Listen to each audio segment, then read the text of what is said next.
Tomorrow show. Tomorrow show. Tomorrow show. Tomorrow show. Tomorrow show. Tomorrow show. Tomorrow show. Tomorrow show. Tomorrow show. Tomorrow show. Tomorrow show. Tomorrow show. Tomorrow show. Tomorrow show. Tomorrow show. Oh yeah. Tomorrow show. Yeah, we're good. Yeah. You got that singing. You gotta sing that live, right? You do that? The Tomorrow Show. Oh shit, that's probably good. Woo! The Tomorrow Show. That's awesome.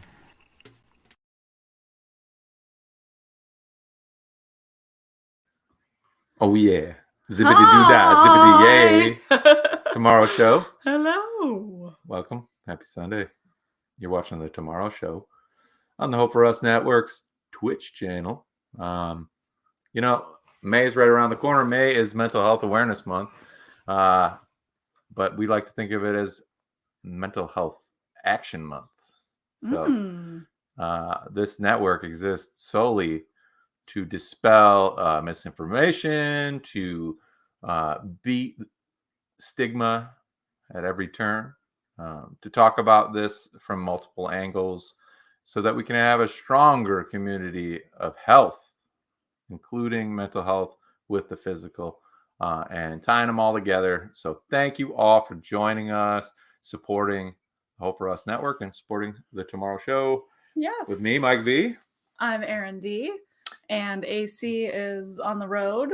He's on the road. Maybe he's gonna drop in. You never know. You know that guy. You never know. Yeah. He was playing a show with his old band. They had a reunion. Coke Dick Motorcycle, awesome, great punk band, and great word salad, if you ask me. Yeah. Anyway, they were celebrating a little bachelor party action for our bandmate Dave Smith of Mason's Case, who's getting to marry the love of his life. So that's pretty cool. We're going to be going to Michigan next month and the next month to do that. But I had to graciously bow out of bachelor party festivities because I got a new crown. You see that? Yeah. It looked real weird for a minute. Man, I much hate better. going to the dentist, but I guess it's a necessary thing. You're good about it. You're better about it than I think a lot of people. I just think my feelings when I'm at the dentist, I'm like, this is just very uncomfortable. They got their hands in their mouth. They're asking you, if you're comfortable, and you're like, would you be? Come on, But anyway, I won't belabor that point. Luckily, I didn't have to pay for all of the work. But dental insurance, along with a lot of insurance in our health system, is kind of whack. It's like always bad. Yeah, even good dental good insurance. Dental You still end up pay for some stuff out of pocket.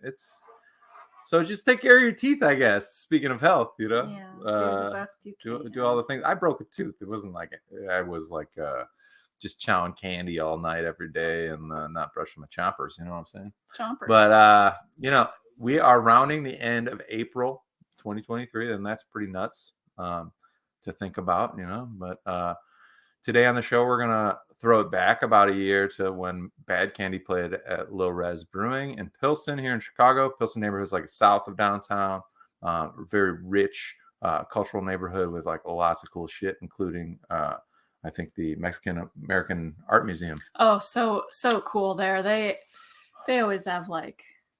I want to go there more often because they always yes. Oh, that museum, but the Mexican Cultural Museum is so cool because they switch it out a lot. They have a lot of local artists, but artists from all over the world, and they're just super cool. It was a very cool time to be down there, and it was also like a year ago, so it was like, we're still getting our feelers for like being out in public, and even to this day, there's still apprehension of various levels for people going out and doing stuff in public with all the things that we processed over the last few years. It's easier for some people to move on with their lives and not feel that anxiety and have it affect their ability to go do stuff that they want to go do. Yeah. And then like me we just last night. Be sensitive of that. Yeah, we wanted to show last night, and you want to talk about that a little bit? Yeah, I will. I was like having kind of a tough mental health day anyway, or week really. And I was just like really tired because I work on Saturdays and they're busy. So yeah, I just wasn't feeling great. And I ended up trying to go, and it was really busy in this venue. It was a sold out show at Beat Kitchen. And yeah. Our boys Guardrail know how to sell out a Beat Kitchen. They know how to throw a party. Yeah. And so shout out Guardrail. I saw your sticker in the light last night at the booth I sat at. Just want you to know that. But yeah, it was sold out. Yeah. Very close to people. And yeah, and I think when it, because it was sold out, or because people are so excited, they just get like real pushy. So there's a lot of pushing, and I was just not having it. And right away, a guy like spilled his beer all over me, like a lot of his beer. And so then I was like really distracted, and I was in my head, and I was like having a tough time. How'd you deal with it? Just have it being in the moment and having fun. And I was like, and it was getting hotter in there and sweatier. And I was like, it's also like bass pumping. Everybody kind of music, started boom, dancing. Boom, yeah. Like that reggae rock stuff.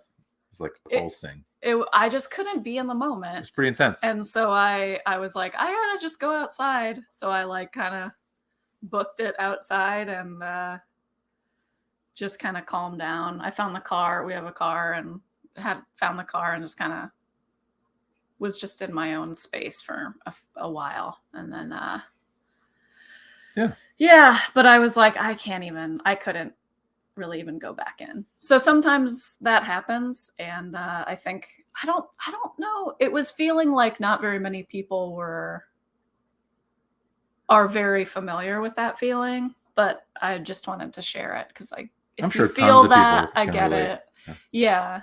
And if you feel that way, I get it. And you just gotta do what you need to do for yourself, I think, in those moments. So for sure. I could tell that you were kind of forcing yourself to try and be there and try and enjoy the music, and I was proud of you for like kind of challenging yourself. Yeah. I was also proud of you for tapping out and being like, hey, I got to go outside for a second. And then I stayed for a little bit, but I came and checked on you. Yeah, I didn't want him to like not keep having fun if he was having fun, and that's like the thing that's hard, is you're kind of like, you feel like you're disappointing people or disappointing even yourself. And, it's all of those internal feelings that, I mean, part of that is like normal, but it's also just mental illness, and like mental health, mental struggles. Impact. It's also the impact and the significant, level of injury that people have experienced from the isolation, from the removal of social activity, and then like incrementally kind of trying to get it back to where you once were. You can kind of be hard on yourself. Yeah. You can be like, why can't I just be like this motherfucker over here that like just clearly doesn't give a fuck at all? Like, yeah. Not to be insensitive to people that are out having fun either. It's just like, I think my main point in us kind of talking about that is that you should be respectful of the fact that whatever you're feeling is probably, not always going to be the same as the person next to you. So maybe err on like the side of being cool and kind. Hey, how about that? All right, that's cool. So what Snyder Bixby just said is like, it can, you can know something's impacting you, but it's hard to act for yourself. That was exactly like what was happening. Was I was like stuck. I was like that feeling where you're just like stuck in your own body. And you even measured it in your own head, and you're like, what? I just, all I need to do is like get outside, But it like took me a while to like get to that point. And then it's like, okay, this is getting worse. Like it's going to escalate. And then what am I going to do? So, well, later on in the evening, after you had kind of soothed yourself and stuff like that, you were able to be like, I think it was like 3 songs that I felt stuck. You like measured the time that you felt like trapped in your own experience. And I think that that's something too, that like I'm learning, is that I'm learning how to, Like, where is this, you know, maybe it's different some days, but where is the line? And like, you know, in retrospect, I should have stayed home or something, but I tried it. I wanted to go and have fun, but like I tried it, and you know, I used to get to a point where I would like pretty much have a panic attack. I would have a panic attack. So it's like, okay, I'm not going to get to that point. And so I think that's another thing that people don't talk about. That's a win. That you slowly learn where those lines are for yourself and when you need to, you know, move out of the situation that's making you uncomfortable. So yeah, it takes time to advocate for yourself, but it's important and difficult. And yeah. So I just wanted to share that because I think there are a lot of, you know, I felt alone in the moment, and there are probably other people that feel alone in the moment, in those moments. Yeah. I tend to not have as much anxiety in social situations, like kind of more generally anyway, like just knowing my partner the way I do. But it's definitely, like you said, but it's hard to pick up changed. On totally like where you're at. It's changed for me with coming out of quarantine and with the pandemic. It's definitely changed and been heightened. So I do want to say big shout out to Pacifier, the Kubley brothers. I've known a long time. Nick and Will, you guys continue to impress me with just like the way you can move a room, and I can look around, people just know every single word, and you can see that the music really means something special to each one of those people. And I don't know, man, it was just very nice to look around that sold out Beat Kitchen and see so many people smiling in a way that is really genuine and like exploding, you know, joy. You guys did amazing. You always, you know, rock the house. But if you haven't checked out Pacifier, their lyrics, many of their songs, I feel like scratch an itch for me as far as like what I think I'm looking for in music a lot of time. It's so authentic, having fun with words, but also saying something that like is vulnerable and is acknowledging just how difficult our lives can feel sometimes. They closed the show with one of the songs that I have a t-shirt of theirs called Feel It. And I mean, it can feel oversimplified sometimes when you think about feelings and people just telling you to feel them. But it's sometimes it works for different people to break it down into simple terms. Some people need like a big dissertation. Gandalf's back at it. Some people need a big, long dissertation. They really need to be analytical and kind of look at it from every angle. And some people, you can just talk about like, hey, I see you're having some feelings. Feel it. I'm here. Like, let's have a good cry. Do you know what I mean? And letting the feelings do the work sometimes, rather than like trying to walk around them and stuff. So shout out Pacifier. I'm really, really proud of you guys. New music is cool too. So check them out. They got always putting out new stuff. So what else did we had our 8-year anniversary. Yeah. For those of you that know that we are in love and stuff and got married and stuff. We started dating 8 years ago on Record Store Day. Hi. So I brought home a new animal as a present for my love. Erin likes Squishmallows. She got a little collection now. I got her this small guy. No, that one's from Issa. Oh, this one's from Issa. She sent me that one. Okay, so this one's from Issa. Uh-huh. How dare I? And this one, that pterodactyl is what that is. A pizza pterodactyl, I think, is to be more turn it accurate. Sideways. Yeah. So silly. Little butt. So what is the audience's guess of what creature this is? Anybody have any guesses about this fine the tail animal? We got a little of that. So I had to look it up. And he's got a little check out his nose. And he has ears. It's important. His ears. I don't know, any guesses? Do we have any guesses for what animal this might be? What we got? It's an Angry Bird character. It does seem like it. Could be. Look at how he shakes his ears around. So, yeah, Mike was like, it's a cow. And I thought it was a cow with like a hairy coo. Cute little yellow cow. Like Eeyore. Yes. But he's not a cow. Okay, so here's the hint. No, we got a winner. Eeyore. Oh, a donkey. Yes.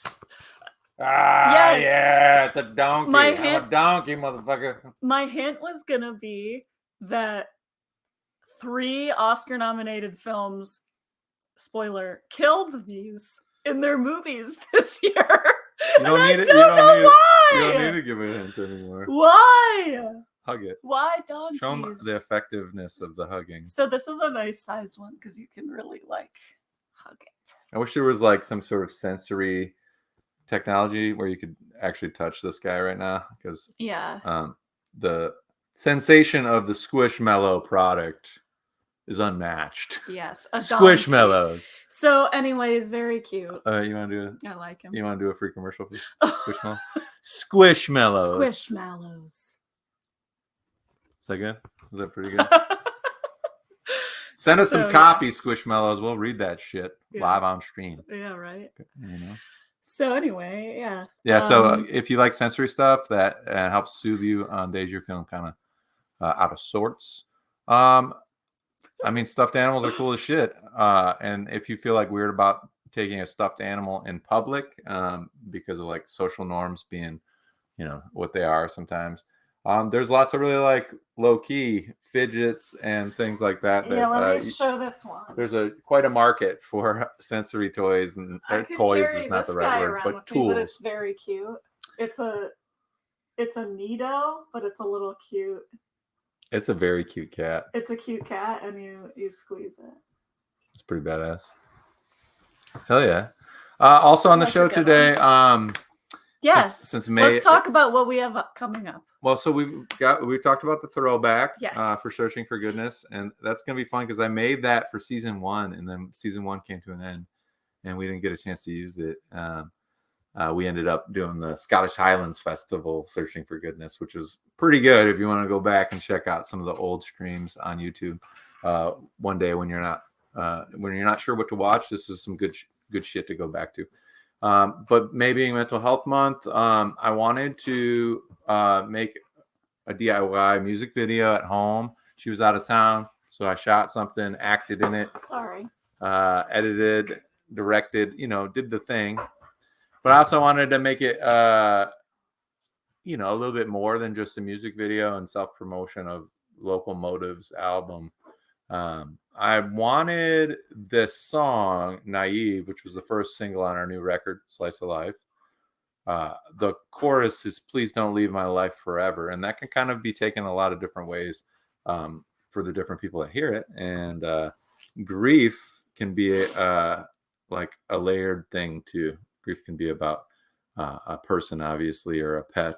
But it can also be about a relationship that didn't work out. It can be about a job that climate change. Grief about climate change? Yeah, sure. No, it's a big thing. It's a thing. No, but that's not the first thing I think of is all. And that just goes to show you it can be about your relationship with something. And it can be related to feeling like it's not ever going to be the same. Could be being, having grief about your youth. Even it could be that type of thing.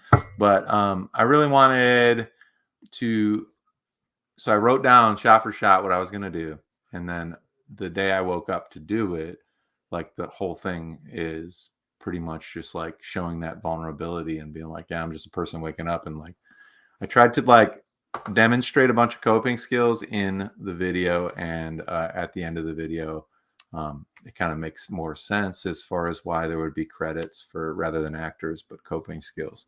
and to point you to more resources and stuff over at the Hope for Us Network website, because hopeforus.org, hopeforusnetwork.org has a resource finder that we kind of went over last episode before spring break, that you can search for zip codes for a lot of different services.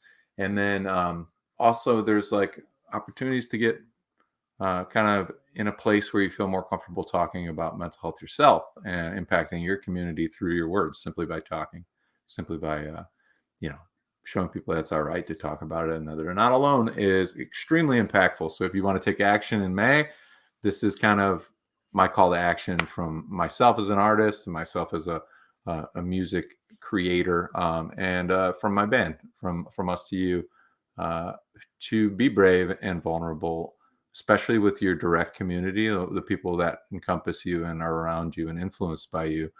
You can have a tremendous impact in your circle of your personal relationships.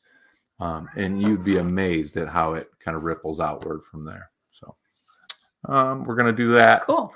We're going to also have a really awesome, long, juicy chat with a very talented friend of ours that I'm lucky to know through you. What's his name? Jer Moran. What does he do? He animates and he does improv and so many things. Draws and cartoons, and he is a great friend and pet papa and lots of things. In general, Jer's awesome, and it's going to be really fun to have him on and talk about all the creative pursuits, talk about how his Squiffle animations have been, he's been dropping new episodes through another friend on Twitch, Channel 101. And I have to go ahead and just say this up front. I guarantee that you will be like moved by his animation. You'll be like, whoa, that looks different than like other animation I've seen. It's just a unique style. It's really cool, and reminds me of like a lot of my old favorite cartoons like Ren and Stimpy and Rocko's Modern Life, or even like, do you know what Dr. Katz was? It was very shaky kind of animation. I don't know. I've never talked to Jer about that one. I bet he knows. I've heard from some people that I've shown it to Invader Zim, which is interesting. But it's like a little bit. Yeah. It's its own thing. It's the most unique thing I've seen. But it's Oh man, and he got so many laurels this year. Yeah, laurels. Oh man, laurels galore. And if you don't know what I mean by that, his shorts were. I don't even know at how many festivals. Seemed like a whole damn lot, though, and I'm really, really proud of you, man. So we'll get to chat with him later. I'll ask him. You want to go in a time machine back to last year? Well, I just have to do one more shout out. So I got this blouse. Nice blouse. Recently. Wicked blouse. So this is one of my favorite artists. Her name's Brett Manning, and she has a shop in Logansport, Indiana. But look at all the stuff on there. Salamander, like a swallowtail. You got some. It's like cool everything I love is like all on this one shirt. There's a gnome. There's a bunny. In here. Oh, zoom. There's I think I'm zoomed in this. Yeah. So anyway, it's like all sorts of stuff. Isn't that fun? Isn't that fun shirt? So and they have like flowy sleeves. Hell yeah. That's shirt is so you, Erin D. I like the bugs. Yeah. So. This is kind of fun. No! This is why you should not have the control.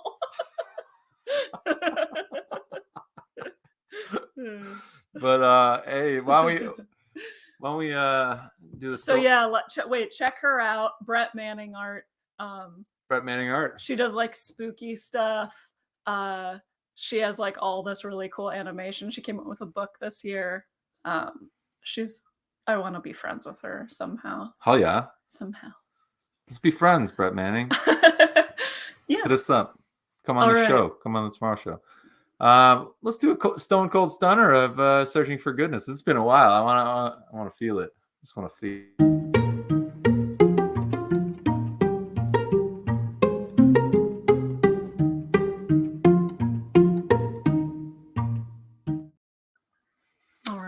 Yeah. So as I said before, Badcandy is another band I play with. Badcandy is led by Alex Subak. Just a powerful female, just fronting this very killer rock band that I am lucky to be supporting and serving the songs and playing some lead guitars, sweetening it up. We put out a bunch of singles, one of which was released at Lo Rez. I wore the shirt. We wore skeleton costumes for our release of the song Regret. Regret's out there on all the streaming platforms now, of course, but it's really important that you know that it has like a song sister called Karma that's like represents really the dark and the light of the band. And I really encourage you to listen to those whenever you're feeling like you need to get pumped up. Put them on a playlist to work out, stuff like that. But remarkable vocalist, and I just want I want you all to enjoy a little flashback in time. This July, the whole record is finally finished. We recorded at Electrical Audio. Yeah! Steve Albini's studio here in Chicago, and we've put so many hours into it. So it's going to be really cool to release it at the end of July. I can't tell you about the show yet. We can't announce it yet. Ooh. But there's going to be a big old party, and it's going to be a digital release, and then the vinyl will come later in the winter probably, because vinyl takes forever. But it's cool. We love it. So let's go Lo Rez. Cool. And this was Underground Sessions show. Underground Sessions produces a podcast you can check out. But they also do live events. Just checking out all the cool local music that we have to offer. And the Nets were the band that we played with that night. Another great Chicago outfit with new music you can check out. So go out there searching for goodness in your community. Hopefully this is inspiring.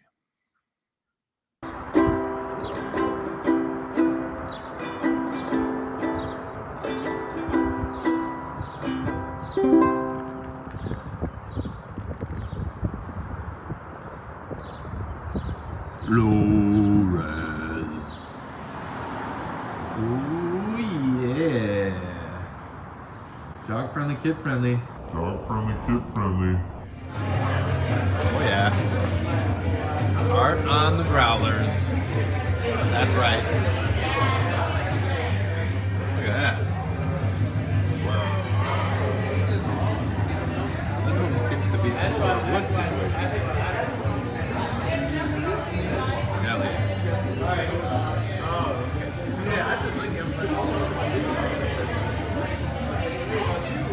Hi, honey.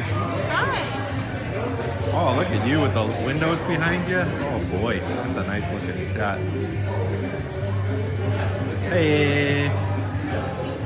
This is gonna be awesome.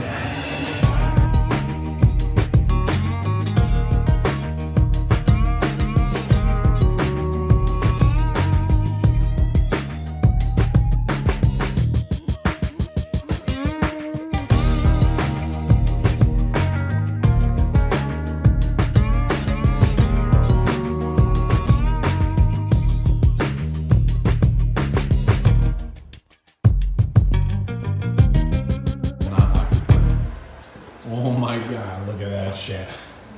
Wow.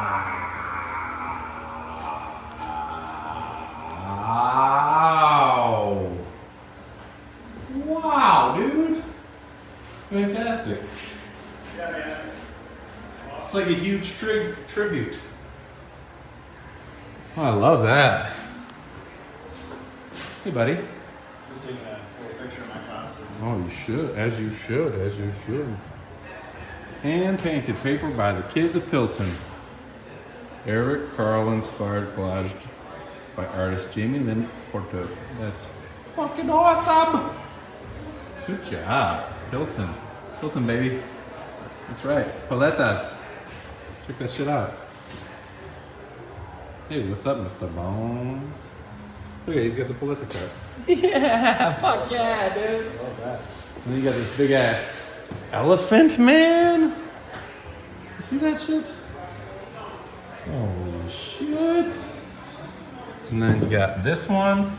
Oh my god. so much amazing art. If you just open a door, you take a second. Oh my god. And then like don't miss any of it either, is like the main point. Look at that. Look at that shit. Wow. It's amazing. And it's like the other side of that elephant kind of in some way. Let's see, is that one?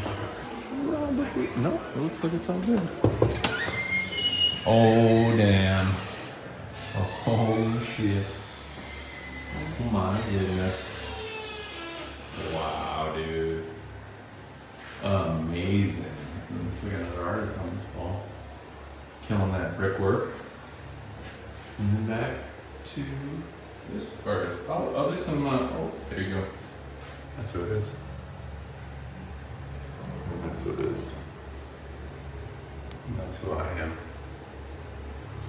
And that's who's playing there. Pretty fucking cool. So that's. Oh, who that? Who that? Oh, yeah!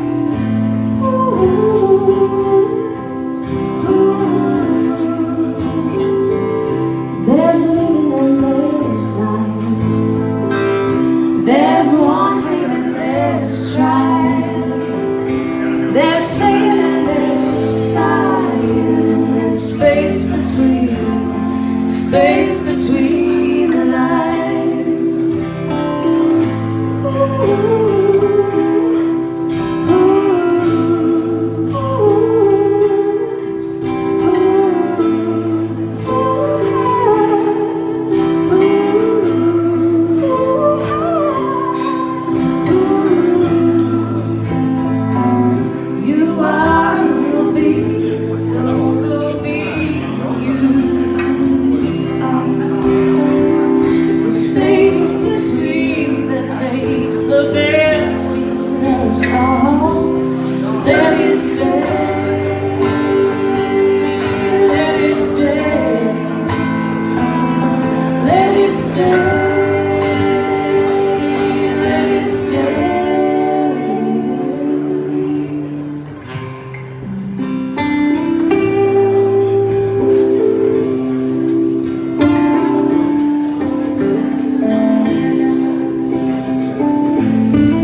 so good. Yeah, so much love to the Nets. Just wanted to give you some soothing reminders that like even some of the breweries in your neighborhood host music occasionally, some of the restaurants. And like go check it out. You might find your new favorite band. You might find your new favorite drink. A lot of breweries these days are also catering to the sober crowd. People can be sober for a variety of reasons, but it's important that people that feel like that's their choice don't have to feel weird about how intrinsically linked social gatherings and alcohol imbibing are as an adult. So also, just as somebody that maybe has never thought of that, if somebody's just like, yeah, no, I'm good, I don't want a beer, you don't have to like ask them like why they don't drink. I know it's kind of compelling to know people's business and such, but in that type of situation, with May being on the horizon, if you want to take a little tiny subtle piece of action for yourself, just like with that stuff, maybe let them tell you if they want to, but it doesn't matter if they don't. Just get them some water or a seltzer, or make them feel like they still get to have something tasty anyway. So yeah, and then the Bad Candy stuff, you guys can find lots of stuff of Bad Candy online. Bad Candy Music is the handle on all the socials, and kind of check out Regret and Karma, the last 2 singles we put out. And then we like stopped to focus on finishing the record. So that's going to be really cool to share with you. I'm just like really proud of the other 3 members of the band. Alex is supported by myself on lead guitar, Todd Guttner on drums, and Matt Walters plays bass and guitar effects like a wizard. So you'll definitely be impressed by what we've created for you. And I'm just going to kind of leave it at that for now. But so we have one more thing to share with you that was prepared for this week's stream. Like I said, this is approaching making a DIY home music video with very limited resources, because that's me. I have limited resources currently. That doesn't mean it's going to be like that forever. I keep trying to push myself to find opportunities for the independent artist that I am, and like being able to share that music and other types of mediums of art I like to participate in. I like collage.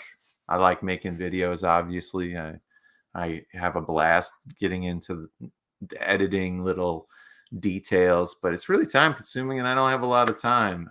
I spend a lot of time having to work to pay my bills, So this is something that I carved out some time when she was visiting her family in Reno, and I wrote it down. And somebody that I really look up to, Christopher Lamarck, always is saying you got to write down the vision and then you got to execute it. And he's really an inspiration in our community for sure. He took all that he learned in checking out what we were doing in our own advocacy work, and he took it to the next level and developed coffee, hip hop, and mental health in a way that was unencumbered by some of the bullshit that we were feeling kind of constricted by in this work. And I'm just really proud of him. If you haven't already noticed, Coffee, Hip Hop, and Mental Health is doing a annual fundraiser, their first ever black tie event. They want people to add a pop of green in there, though, because green is the color for like international mental health awareness. And they've just been posting all these beautiful photos of just like some of the most beautiful people wearing like the most stylish shit. Mm-hmm. And they're doing it at the Starbucks roastery on the Mag Mile too, like this really wild Willy Wonka coffee kind of experience.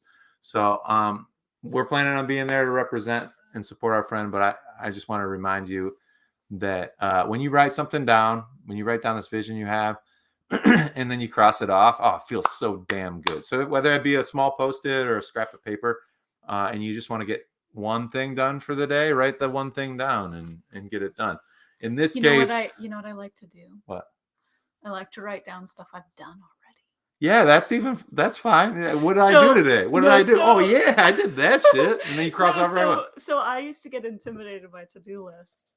So I would write like especially if you're doing it later in the day. Sure. You're writing your to-do list down. You're like, okay, what are the things I've done already? And then you've already crossed some off.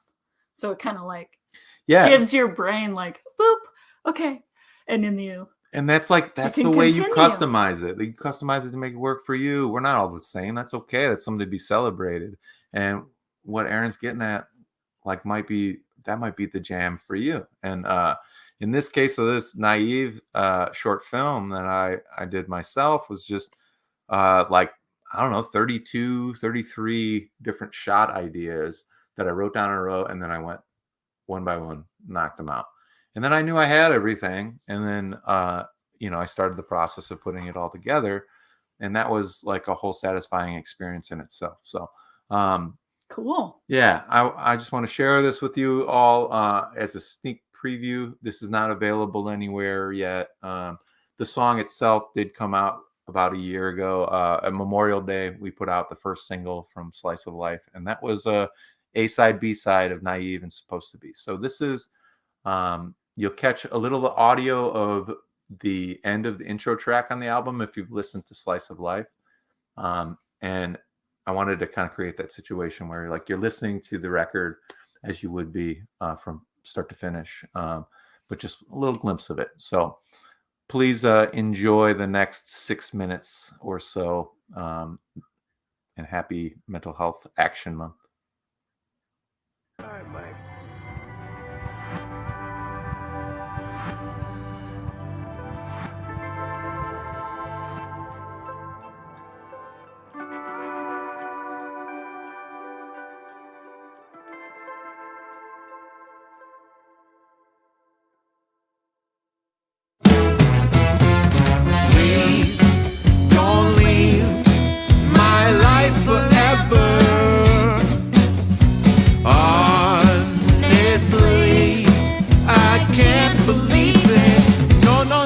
No, yeah, hopefully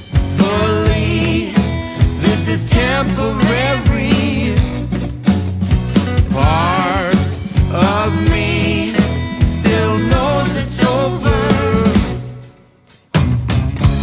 even though it all went wrong. Disconnection, disconnected. I thought we could keep going on, our affection, I was so sure, then I was so blind, then I got blindsided. Never saw it coming, I thought this was it. No, no, no, no, no, no, no.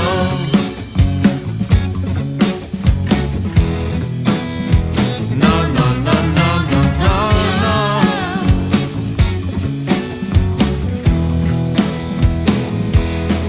There was a time when I was so naive, I never thought I'd have to be. And part of me is still naive, I never thought I'd have to see the time when you would go away. I never thought it'd be this way. And now I'm waiting every day, thinking maybe you'll come back someday.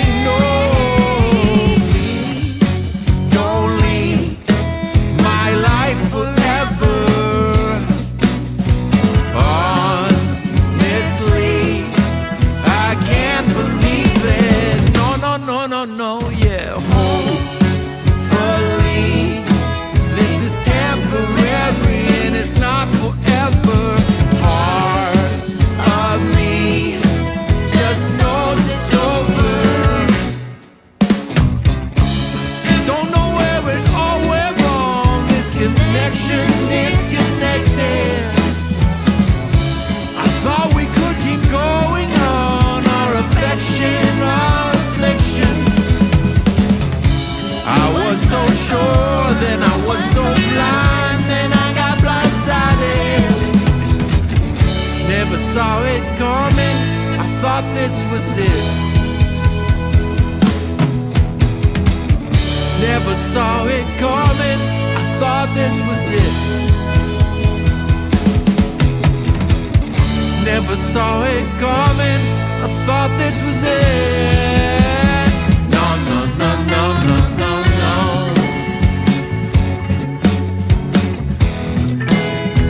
No, no, no, no, no, no, no.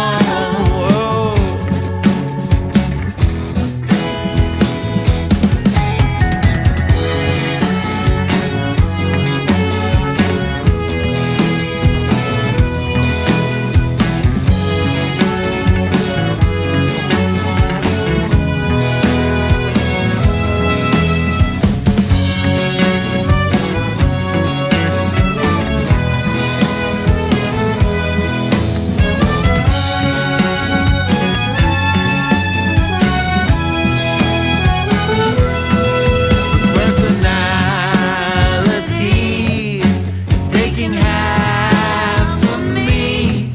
It's getting hard to be with no ability to think decisively. Oh, what a tragedy! Split personality is taking half of me. Oh, please don't leave my life forever. No, no, no, no, no, no. Honestly, I can't believe it. No, no, no, no, no, no. Hopefully, this is temporary. No, no, no, no, no, no. Part of me still knows it's over. No, no, no, no, no, no, no.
Woo!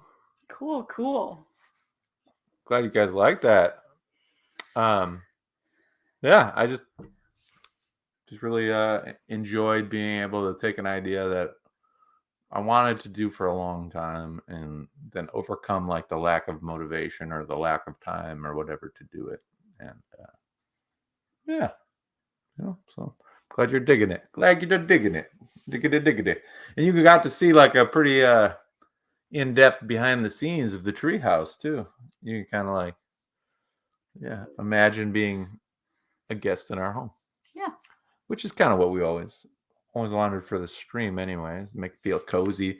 We look different than a lot of live streams out there. We're not sitting at a computer desk and got our headphones on and stuff like that. I don't know if we're doing it right or anything, but I don't think that matters. I think it matters that we're doing it and that we're trying to invite people into our digital community to hang out and have a good time every other Sunday. And Where's Minnie? talk about the real stuff. Where's Minnie? Minnie's like right behind me. Where's Minnie? She's Where is she? You can't see her, but she's coming out. There she is. She's right there. Hi, Minnie. So Minnie made a little cameo in there. It's our little tail going down the stairs. I think I actually saw Gandy's tail, but Minnie barking on the edge of the couch and everything. So, but yeah, that's just like a call to action. Talk about mental health. If you've never done that before in your community, talk about it in May. Keep talking about it in June. It'll get easier. And encourage others to not act like they don't have stuff to talk about, stuff that they're having feelings about, stuff that they're feeling maybe silenced about. Holding space for people when you're feeling up to it is maybe one of the most valuable things you can do as a member of your family, your community. Well put. So yeah, do that. Just do it. It's 2:00. You know what that means. It's guest time. That's right. I wish you could see Gandy's face, everybody. He's very cute. He's being very good. We're not going to disturb him. Not going to disturb him. He's curled up to the squishmallow. Yes. You see? So, but do you want to introduce our friend? Oh, you want to get a quick Gandy?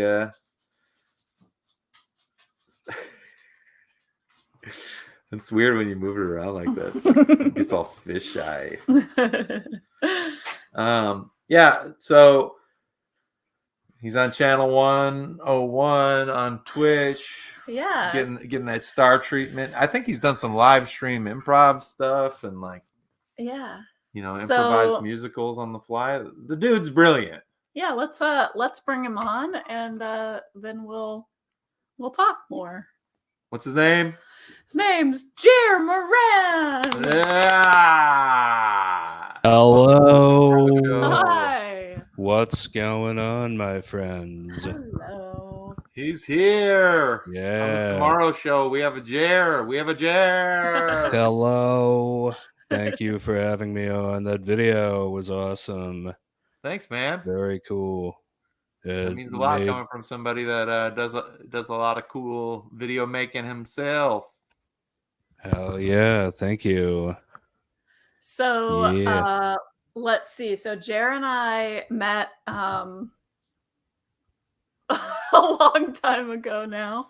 Over 10 years ago. 12 years ago. Maybe 15? Did you meet in this state? So we met going to school in Santa Fe, New Mexico. And, what? We were both doing the film program down there, and some shit went down, and we did a lot of like organizing to kind of save the school together. But and then I moved to Chicago, and he was dating somebody who lived in my building, and he was like, you should meet my girlfriend who lives in your building. And I was like, what? So then we met and we became a motley crew of whatever, a motley crew. And that's like a little bit of the backstory. And the shit that went down was the school went bankrupt. Yeah, they were like in debt. I don't know if they ever went bankrupt technically, but they were in debt, and the state had to buy them out, and like there was all these different things that happened. But lucky me, you guys ended up finishing your schooling in Chicago. I did, but Jer finished there, but ended up moving to Chicago. Word. There were like 5 people in the graduating class. Yeah. Not 5, but it was, I don't know. Like how sometimes in graduations it takes like an hour for everybody to file in while Pomp and Circumstance plays, or it wasn't that long. But it was a very short graduation ceremony. Yeah. So so then we ended up living together in Chicago at one point for a little bit, and so Jer, do you want to sort of tell us about yourself and talk about maybe just like how you got into animation or improv, whatever you'd like to talk about? It's kind of a big question, but awesome. So I don't know. So I do animation and cartoons as well as comedy, mainly sketch and a little bit of improv these days. I'm in a sketch troupe here in Austin called The Floor is Lava. So Nice. come check us out. Yeah, come check us out. It is I believe, the first Tuesday of every month, our show. If you're in the Austin area. Where at in Austin are you doing that show? It's at the Fallout Theater. Cool. Which is in downtown Austin. Cool. Check it out, Austin peeps. Yeah, and then I do cartoons. There was a time when I attempted to make live action. Thank you, evil villain get up. I'm very. That's a good compliment. You look good. You look good. There was a time when I did live action stuff, but ultimately I'm kind of more into the animation these days. It's all hand drawn. I used to do ink on paper, but now I do Procreate, so it's all digital art. Maybe one day I'll go back to the analog, the ink on paper type stuff, but probably not anytime soon. Currently working on a bunch of projects, and probably too many projects at this point. I've got like several different films in the pipeline. And we can talk about those. Cool. Hell yeah. Yeah. I remember you used to like get up really early and hand draw on your light box. So you'd like flip it up, and use the light box for each sort of frame. Do you still get up like really early to animate and stuff? Not like really early, but not like within reason. Like I'll get up, and that's usually my productive time is in the morning when I get some coffee and just start animating or writing a sketch or whatever I'm doing. Yeah. Yeah, I know a lot of people, like, I don't know about you guys, but I know some people will be most productive at night, but that is not me because I'm usually wiped out by like 6:30 p.m. because I am a 90-year-old man. Yeah, no, I think that's cool that you like know that you recognize that that's your productive time and you prioritize it. I think that's great. Right. Seize it. Yeah. Yes. As the newsies say, now is the time to seize the day. Yes. That's awesome. Seize the day. Did you so when you guys were at College of Santa Fe, were you already drawing cartoons then? Yeah. So I've drawn I've drawn my whole life, and mostly cartoons. I did take some animation classes. And that was kind of where I, learned how to do it. There were some cool teachers who, kind of like introduced us to like indie animation, stuff like Don Hertzfeldt, things like that. And the point was like animation can be DIY. You don't need like a giant like army of people doing your bidding. Would that be like the Disney?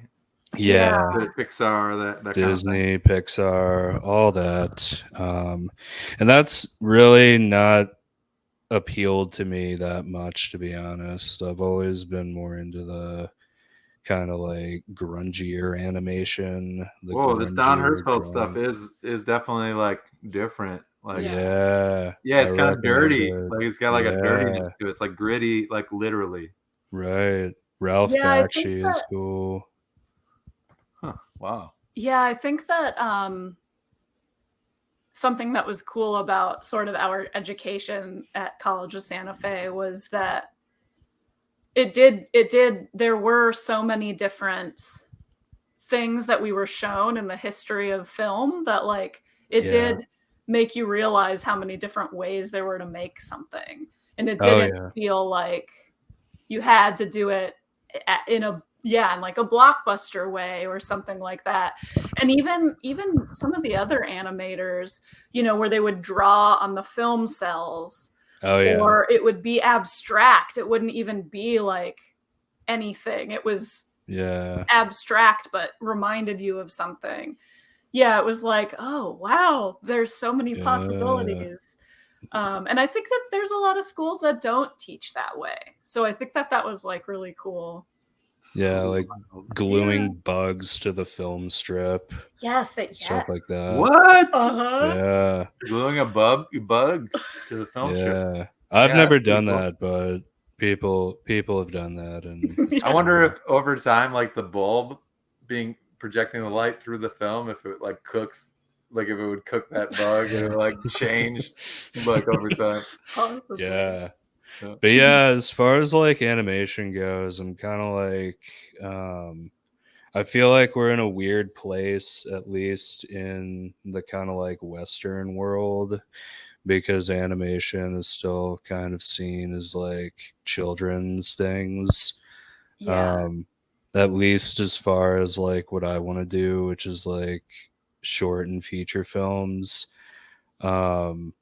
There's like usually like animated films for adults like usually do not really attract a wide audience because people just assume it's for kids, you know.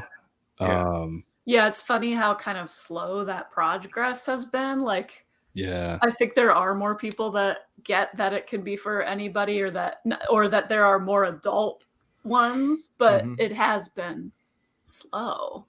Well, I think like there's also like a wide variety, like so many genres of animation too, that like the anime and the manga stuff that I like have only scratched the surface on and like learned a little bit about. I feel like that's like a whole subculture of its own, and like more mainstream animation is like kind of what you guys are referring to as far as like being very like, you know, just kind of accepted as like this medium for kids rather than but like I don't know, there's like so many animated films where like shit gets dark and like they deal with like really heavy subjects and super weird stuff going on too. So yeah, there's just such a variety out there. And I think like TV cartoons have like gotten like with like the crass humor of like a South Park or a Family Guy and stuff that's broken a little of the mainstream's like I guess understanding of what cartoons like Adult can be. Swim, or even like Big Mouth more like recently, the Netflix show that Nick Kroll and John Mulaney and stuff do. But like those types of productions have so many resources, and like what I like about what you're doing is that this is essentially I correct me if I'm wrong. Do you approach animating some of your pieces like in a similar way that you would a sketch? Yeah, because I feel like I'm a bit of a control freak in the sense that I just like I want to put my stamp on every possible part of it. I kind of like approach everything as if like this is gonna make me sound so pretentious, but I kind of like approach it as if I'm writing a novel, you know, like just kind of locking myself in a room and making a animated thing or writing a sketch or something. You know, that's always appealed to me. I know filmmaking is collaborative, and I very much appreciate that.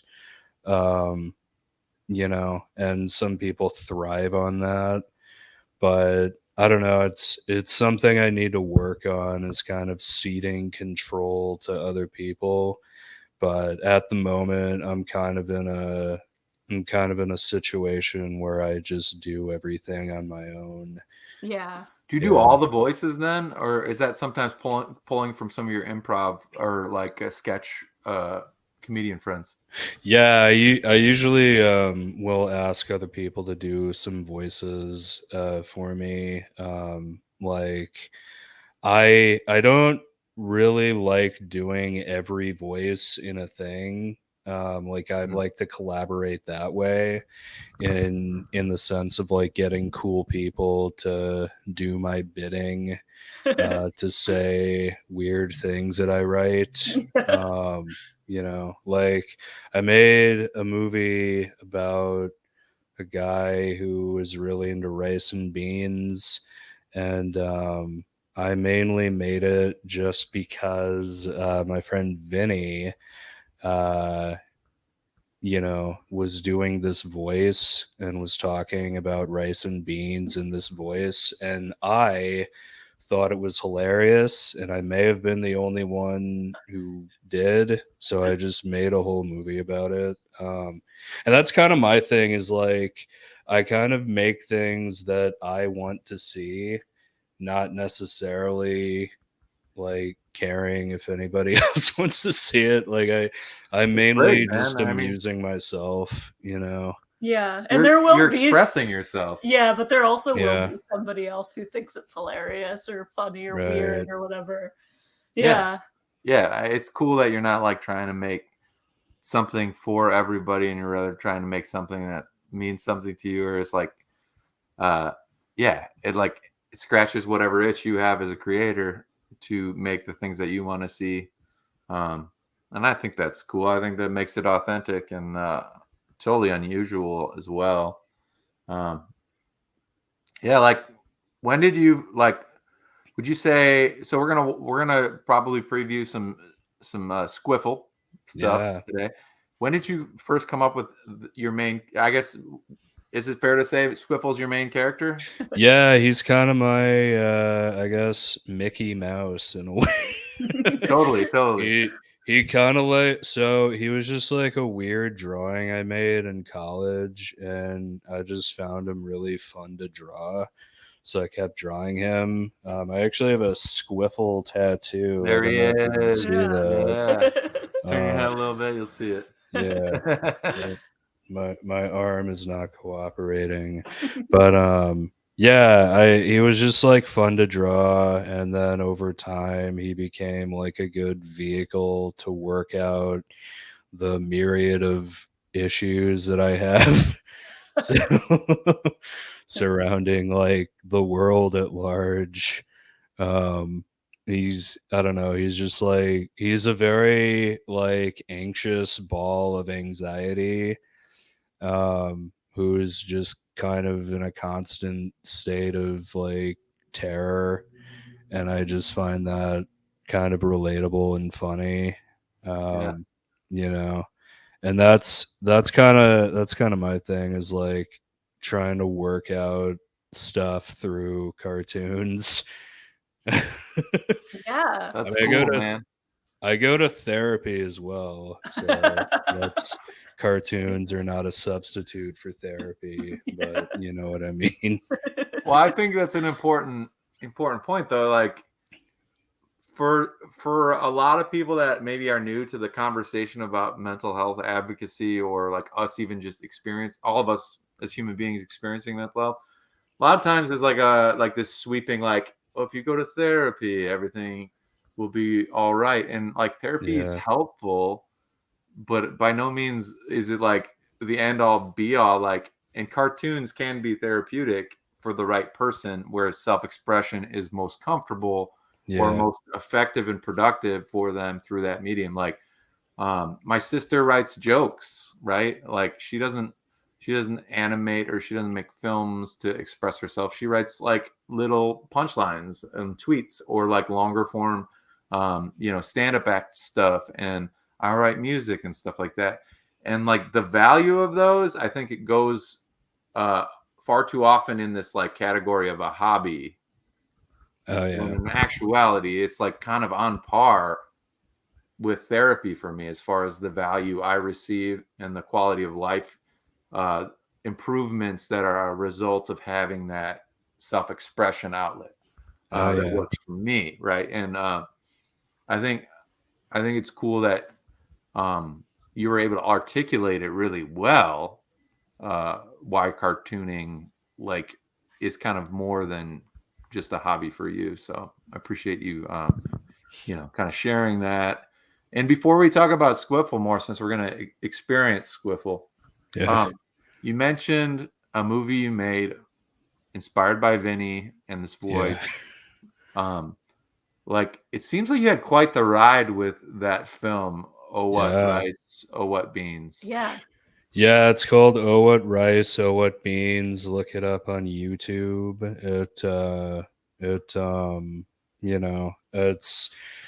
It's probably my favorite thing I've done so far. And it's non-Squiffle, right? It's non-Squiffle. But it's about a guy whose love of rice and beans causes him problems. It's screened in Boston, it's screened in Corpus Christi, and think that there were some others, but I can't remember. But that also showed on Channel 101 as well. Cool. But it did not get the way Channel 101 works. It's this like video festival in LA where you make what's called a pilot and the audience votes on whether they want to see the next episode of your series. Gotcha. So I'm currently in a situation where I have submitted Squiffle and it's gotten through. I think I'm currently on the 4th episode.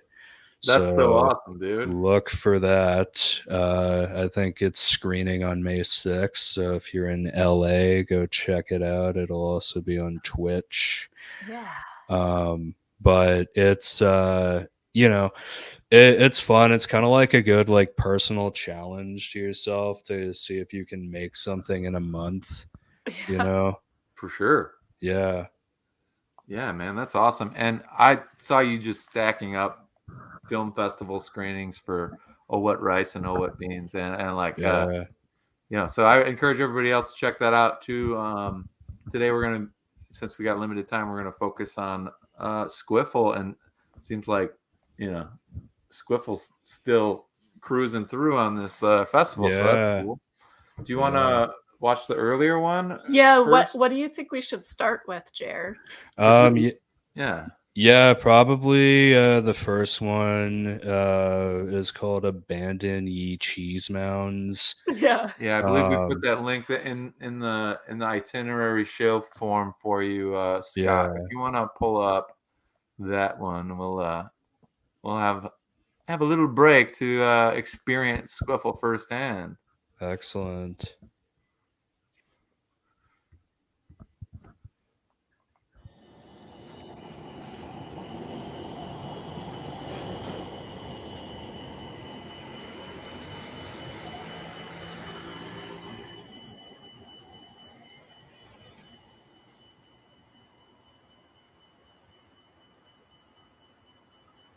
I found this pizza in the alley, uneaten. Somebody out there is very hungry. They probably ordered a pizza and are still waiting. They're getting hungrier and hungrier and hungrier. We ordered the pizza 3 days ago. Maybe one day it'll come. Maybe one day. I just want to be a good boy and do a good deed and be nice. And if you know the whereabouts of this pizza, please call the number below. But then I got hungry.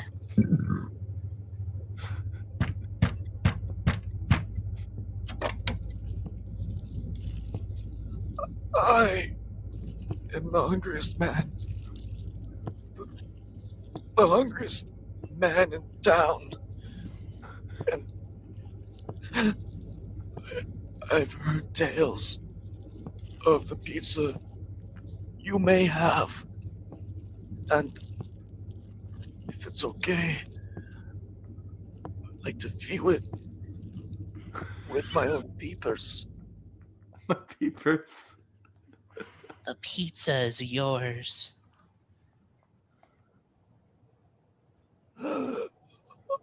Bless you, sir.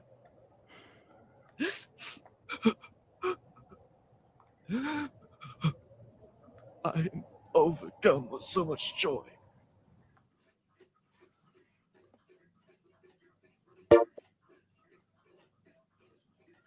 Hello. This is the Spermwiggle City Police Department. Listen, do you still have the pizza? Do you or do you not still possess the pizza in your possession? God, I hope you do. That pizza is wanted in 10 states for murder.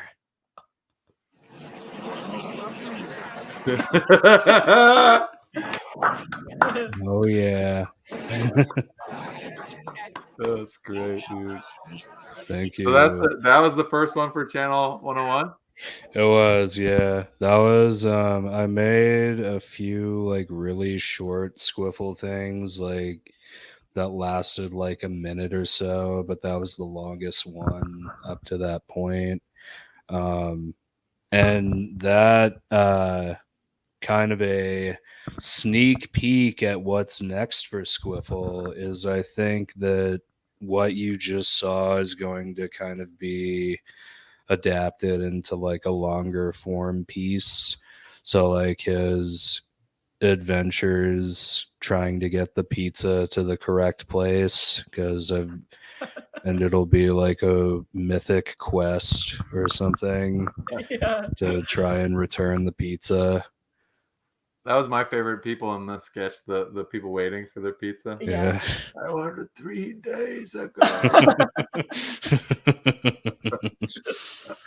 So miserable. I love how Squiffle's so sweet though too. He's just like really wanting, like you said, he wants to be a good boy, but like he also is like worried that somebody's hungry and like yeah, it's just nice. I like it. Yeah. That Squiffle was like the first thing you created was kind of gonna be like a longer format, more of a movie, right? Squiffle Must Die, that one? Yeah, Squiffle Will Die. I think it's still being worked on, but I feel like it was more of like a kind of not really a tool, but just like kind of working out Squiffle ideas. It was like a longer short film that I may release one day, but I'm currently kind of like cannibalizing the short film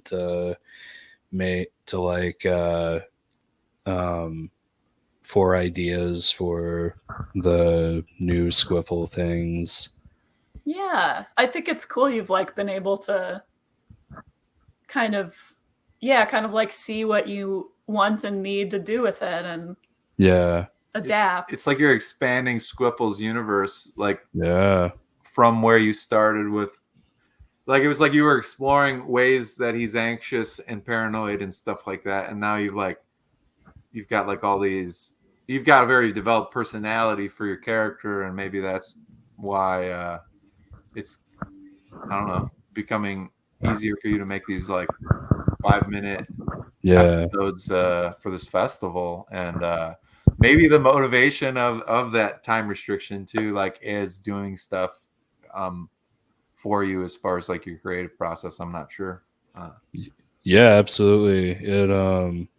It's always I feel like doing like a longer form Squiffle thing is probably kind of a good idea, because like if it gets voted in again, I'm not like racking my brain for like what to turn in for the next month. Like there will be like a continuing story. And something that I've been doing lately is not writing a script, but just kind of stream of consciousness storyboarding and using that as kind of a guide. It's been kind of fun to write that way, like stream of conscious comics. I'm always like a fan of people who do that. And yeah, like, have either of you ever read like a stream of conscious comic from anyone? I can't think of any examples. Yeah, could you tell us of somebody that you're thinking of? Because like first person I come to mind, it's like one-liner kind of stuff that's not sequitur, like Mitch Hedberg or something like that.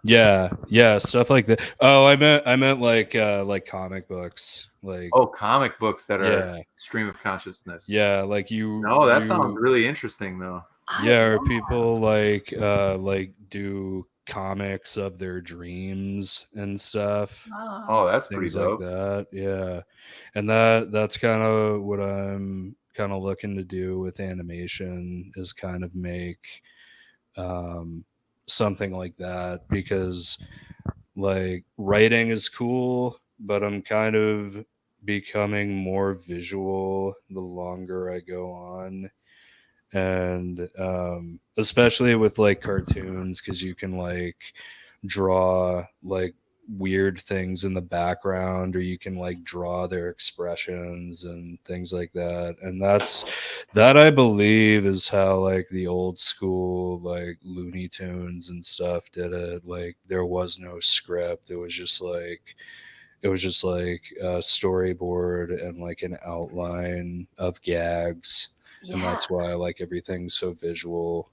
So I'm kind of been doing that lately, and it's been working, and I am pretty excited to see where the next one goes. Yeah, that's cool. Yeah. So people saw this first installment, and you get this great plot twist at the end, and they were like left with that cliffhanger. They were like, we want to see what happens to Squiffle next, or what happens to the pizza at the very least. Exactly, yeah, stuff like that. So and you've done 2 more since then? Yeah, I've done 2 more. There's one about Squiffle's parents call him up and say, hey, it's Squiffle's like problems trying to navigate the world of dating.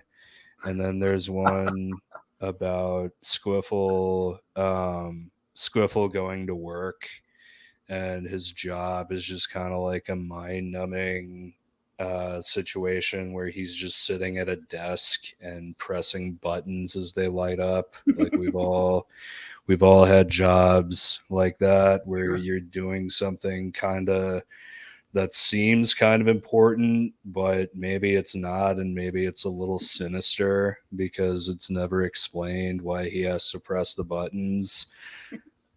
Nice. Yeah. Do we want to watch the second one and the third one?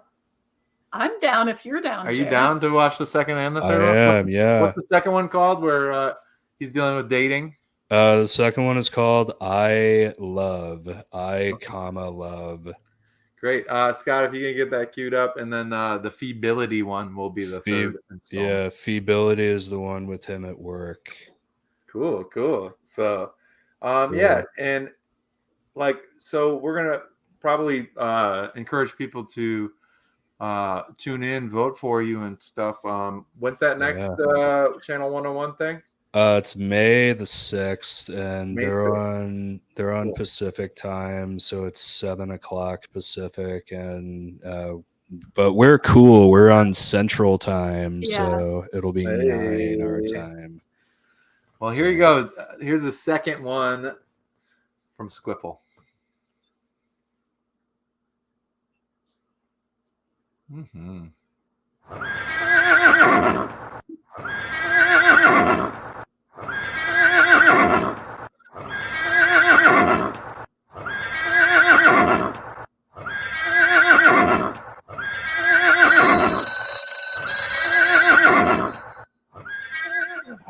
Squiffle, do you have a girlfriend yet?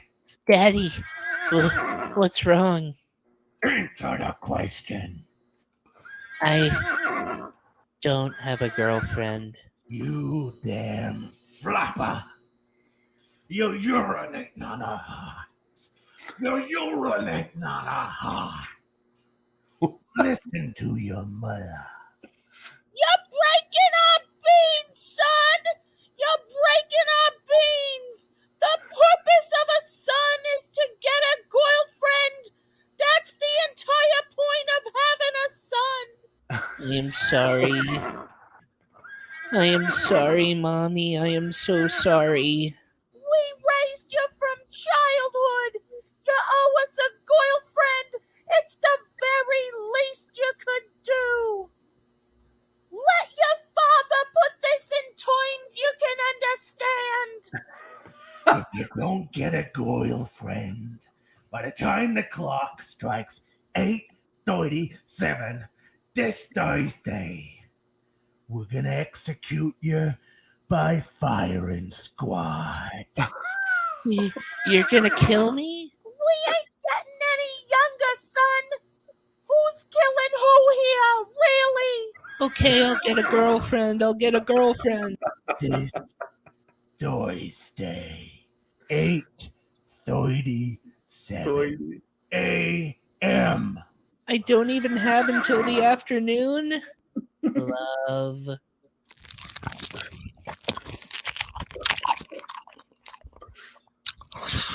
Love. My name is Salfamore.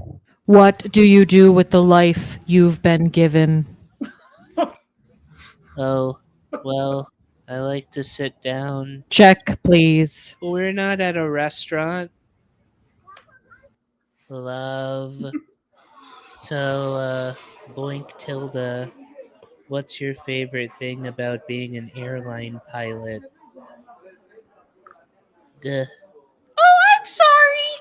I can't answer that question because I don't exist. Love.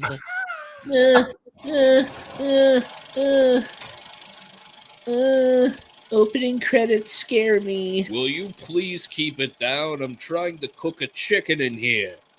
Love. Raise 'em! Wait. Mommy, Daddy, I know you want me to have a girlfriend, and I don't have one in the traditional sense, and I'm sorry. I'm so sorry. But, in a way, I do have a girlfriend. You two. You're both my girlfriend. Go on. Well, Mommy, you're a girl. And Daddy, well, you're a boy. So one of you is a girl, and the other is a boy. Do you understand? Raise 'em!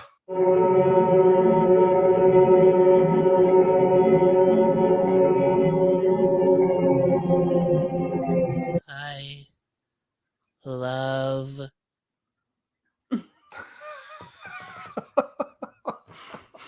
Yeah. Where does the poop go? Really? That one is not me. That's not you. I don't know what that is. I've never just to not take credit for the pooping. Also, shout out to Issa, the voice of Squiffle's mother, who is my partner as well as a future or a previous guest on the show. Yeah, we had Issa on, and I suspected as such. Yes. Yeah. Goyle friend. Yeah. I think you're like, oh, that's why Squiffle is so anxious. You know, these. Yeah. Well, then you left him with another cliffhanger. Like, is Squiffle gonna die? Like, he's gonna get shot. I don't know. So of course they wanted to know what happened next. Yeah, totally. Although each of them are standalone, but I think that's gonna change. Like going forward, that may just be like a longer form story. But of course, I say that and probably won't get voted in again. But we'll see. It's always an option. Yeah. Yeah. The vignette approach though is cool too because it's just Squiffle's your constant, and you that's why you're coming back anyway. And that one is kind of like this outrageous idea about society, like you having to have a partner to be, you can't be single. You need to like find this, and just running with that idea of this problematic, like you have to be in a couple to be, worthy of our society or something. And like, oh yeah, absolutely. Yeah. I want to know the slurp sign in the background. Great example of you talking about like how you can draw stuff into the background and stuff. Yeah. And most people maybe didn't read the little subtitle under slurp. To slurp is to be close to God or something. Like that.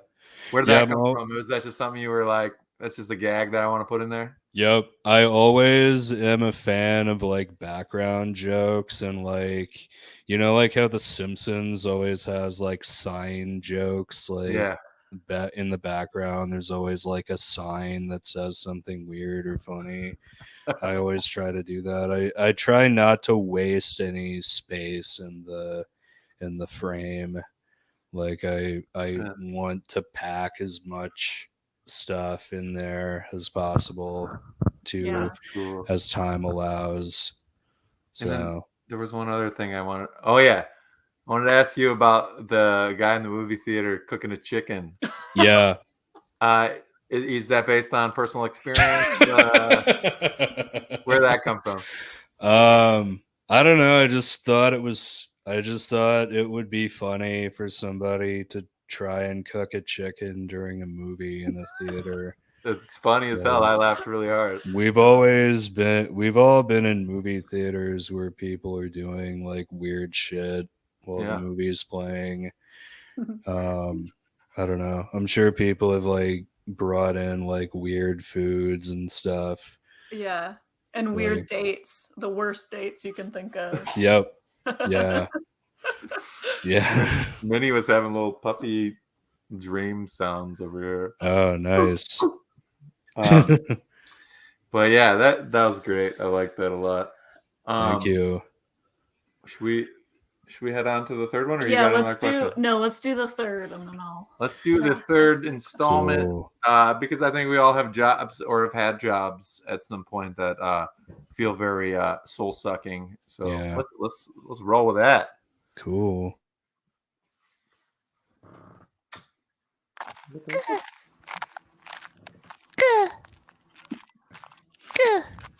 He's here, husband. No, wife. Don't call me that. Call me Daddy. Only if you call me Mommy, Daddy.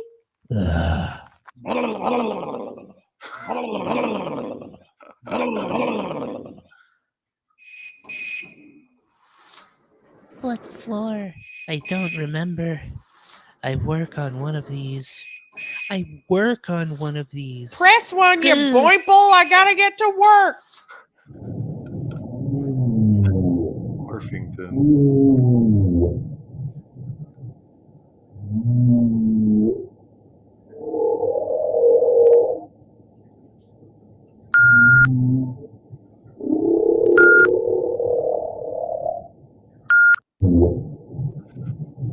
Those noises.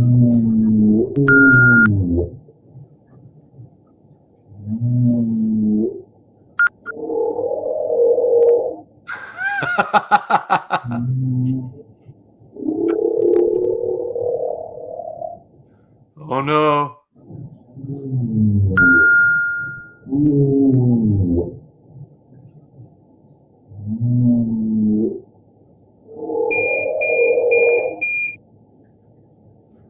Bird shall feast on your fibulas!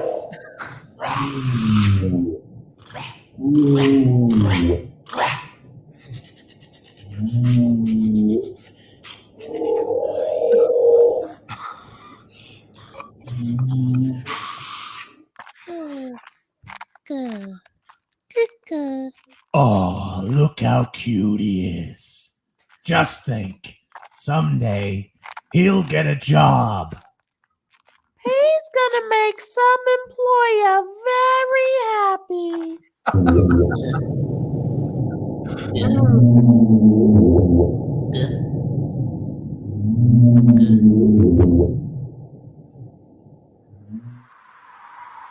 I think I had a good day today.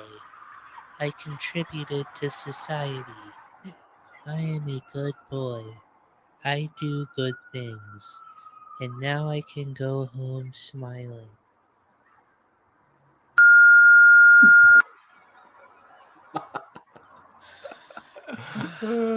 Hell yeah. Yeah, dude. Thank you. Oh, hell Thanks yeah. for showing those. They're cool, like in a row too. Like I feel like, you get in the rhythm of it. Yeah. I like Baby Squiffle too. Yeah. It was pretty cute. Baby Squiffle is, I feel like Baby Squiffle would be friends with Baby Yoda for sure. Totally. Yeah. My favorite line is just the way that James, who did the voice of the dad, just the way he said, "Oh, he's so cute. Just think, one day he'll get a job." Because, like, I That's don't so know. great. I feel like that is a thing with parents sometimes, like, projecting their, like, you must get like their wishes on their children. Yeah. I've always been fascinated by that. Yeah. So. He'll be a football player, and I'm gonna make him practice football. I love the switch though too. With like, you can make some employer very happy. Mom follows up with it because it's like usually hear him say you're gonna make like some boy or some girl very happy, like just kind of like this old school traditional way of thinking. But then you made it even like more honest. I feel like like because of capitalism and everything. But yeah, again, you got some fun like signs in there too. Like, what was the industries? Blorfington Industries. Blorfington. Yep. The sound effects, like the whale kind of like churning stuff. Yeah. What is that? I just find random sound effects. I was actually James Jenkins did the who's another CSF person and a good friend. He did the sound design for the first one we saw, and I have just been trying to like replicate his methods.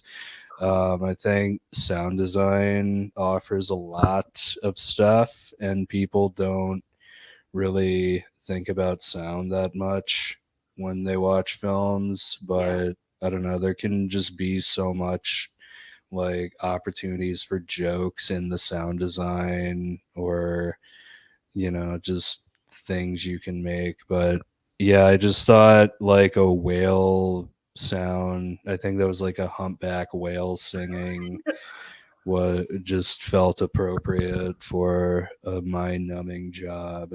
So those other characters too that they're sitting at their switchboards are just so wonderful. Thank you. There's so much I want to do with his stuff at work. Like I feel like I could make like a lot more on like Squiffle's like work day.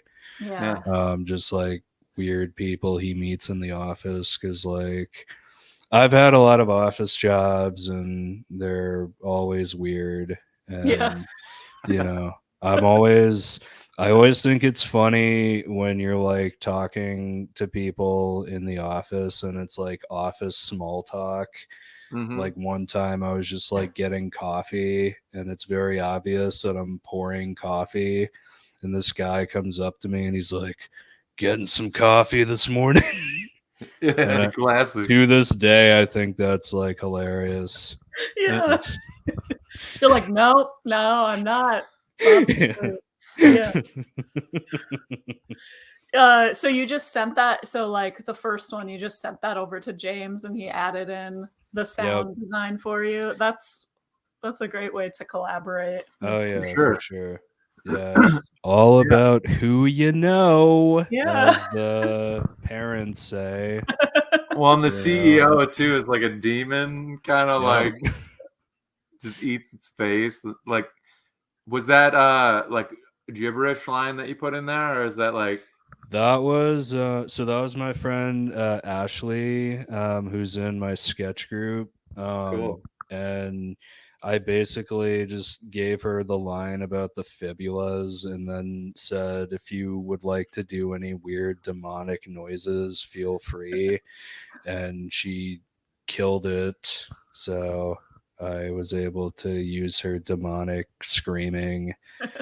Nice. None of that was written. That was all. And that's another thing is like when people record voices, like I encourage them to improv because like I feel like, you know, like I can write stuff, but just the way that people deliver things can just be so unexpected and all that. So yeah. That's so cool. Definitely fun. Yeah. So do you have like favorite cartoons from growing up? Yeah. So Squiffle is kind of a complete. The more I think about it, the more it's becoming clear that it's kind of a complete ripoff of Rocko's Modern Life, which was my favorite. Hey, Hef. Hey. So good. So good. Yeah, Rocko's Modern Life. He was kind of nervous, I guess. You know, Rocko. He was a little wallaby, right? Oh yeah, for sure. Just that vibe, the kind of like threatening vibe of the world. And I was into Rugrats a lot. I watched Looney Tunes a lot as a kid. Looney Tunes. Like Tex Avery. Tex Avery, I love. Tex Avery was great. His short called Who Killed Who is like to this day one of the hardest times I've ever laughed watching anything. It's really, really good. And then what else was I into? I was into what else? I liked Real Monsters. I feel like I took a lot from I can see that. Like some of the with when you said Rugrats, like also gritty.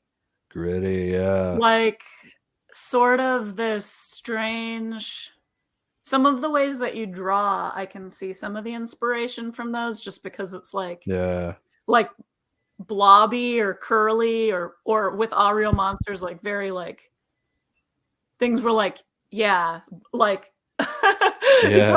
hard like they were kind of rounded or they were like very pointy. All of those sort of.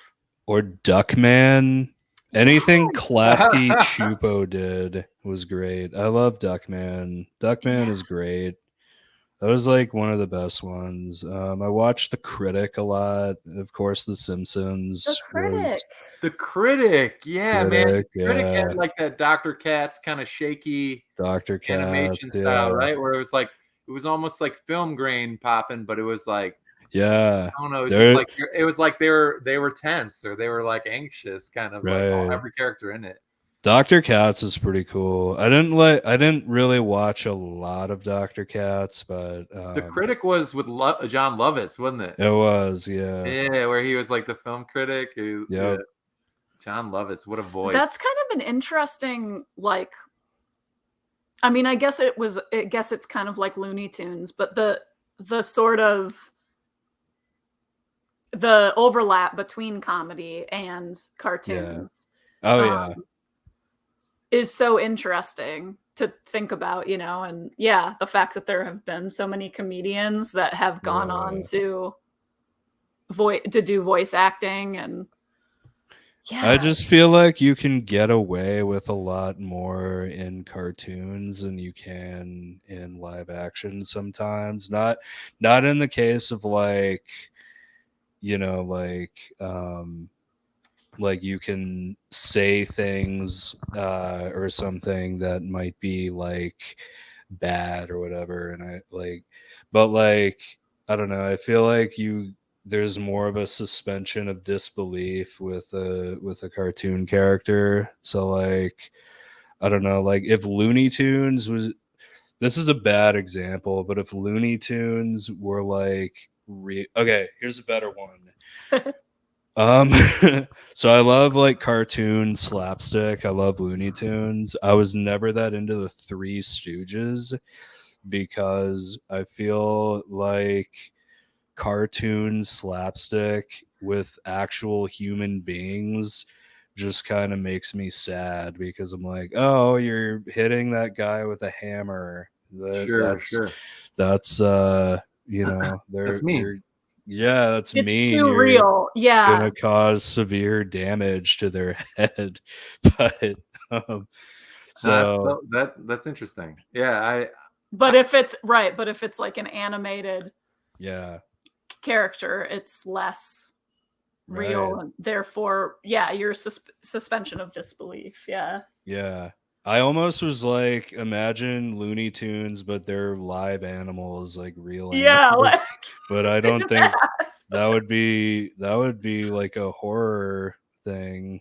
That wouldn't totally be good. Yeah, maybe when Looney Tunes enters the public domain. Oh, you know, somebody's like just queued up waiting for it, just like Winnie the Pooh. The Winnie the Pooh horror movie I hear is like horrifically bad. It looks pretty scary and weird and gross, but I don't know. Yeah. Did you watch Who Framed Roger Rabbit when you were I did. I loved it. Wasn't that pretty cool? It was kind of borderline adult cartoon, right? Who Framed Roger Rabbit was like a huge favorite because it had every cartoon character I loved in like one place. Yeah. Because like Disney and like Warner Brothers somehow the stars lined and they were all able to exist in one space. Either of you see Cool World?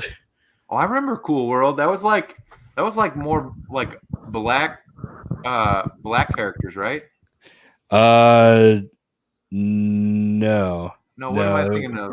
Cool World. I must be thinking of like Bebe's Kids or something like that. I never did see this. Yeah, it's not great, but it's worth watching because. What am I thinking of? Or maybe it's not worth watching. But another like animation in the real world sort of situation. That's cool. Yeah. Yeah, I was thinking of Bebe's Kids. Bebe's Kids I watched. I was into that. Oh, yeah. Yeah, it was like a black family, but animated. And yeah, that one was good. I was into that. And you know, when we were in Seattle together, we got to see that Jim Henson exhibit with all the Muppets. You love the Muppets, don't you? I was into the Muppets. Yeah, Muppets are cool. And you've like played around with a little puppetry as well. Yeah, puppets are cool. Yeah, those puppets big guys. Puppets and animation, just like anything to get away from humans. Yeah.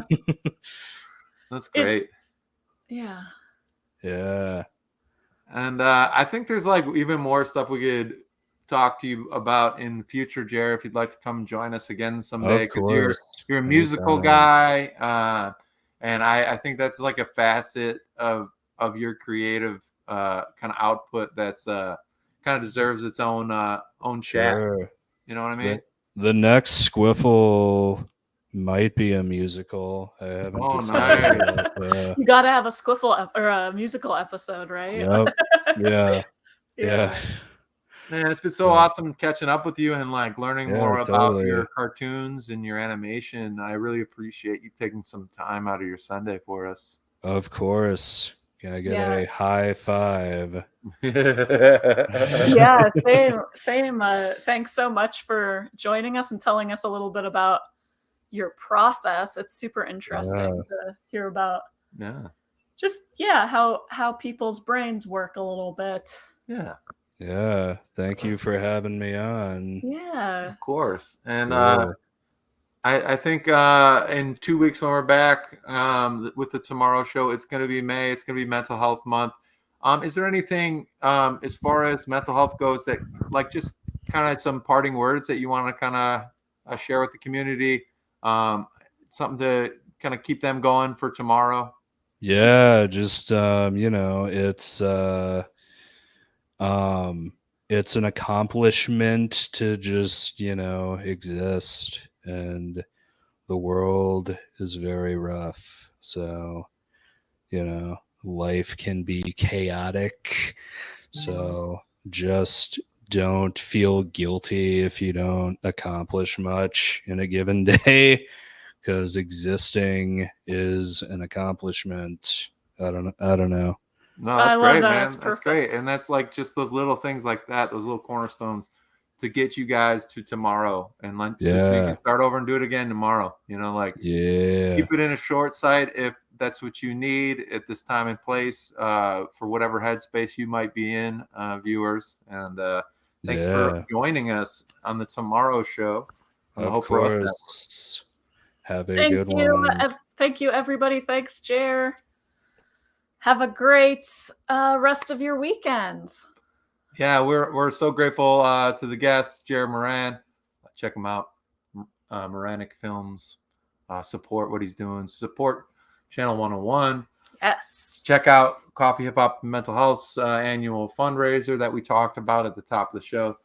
Market calendars for July, Badcandy album release, and market calendars for May 1st. You can share the sneak peek of Locomotive's Naive. You'll be able to share that full video on May 1st in your circles, because that might be just the touch point a person needs to get the conversation going. Just a simple one about coping skills and about dealing with things that you're sad that you're missing, aka grief. That about does it for us. All right. Happy anniversary, honey. I love you. You too, honey. AC, we love you, man. We missed you this weekend, but he'll be back with us in a couple weeks, and we'll bring you some new Theory and Beats installments, and we'll be almost at the end of season 2. So please get your friends up in here, join us on Twitch, and check out all of the programming. Connect the Dots is so fun. Justin Stillmaker, great new show, man. Check him out. Yeah, it's available. Everything's available on the YouTube. Yeah, so go check that out. All right. And resources can be found at hopeforusnetwork.org. You can search your zip code. You can help a friend wherever they happen to be, even if you don't really know what's there. So please utilize that resource finder and make Mental Health Month a month of action. We love you. Love you guys. Take care of each other. Thank you, Scott. You're the best showrunner there is. Bye, y'all. Tomorrow show. Tomorrow show. Tomorrow show. Tomorrow show. Tomorrow show. Tomorrow show. Tomorrow show. Tomorrow show. Tomorrow show. Tomorrow show. Tomorrow show. Tomorrow show. Tomorrow show. Tomorrow show.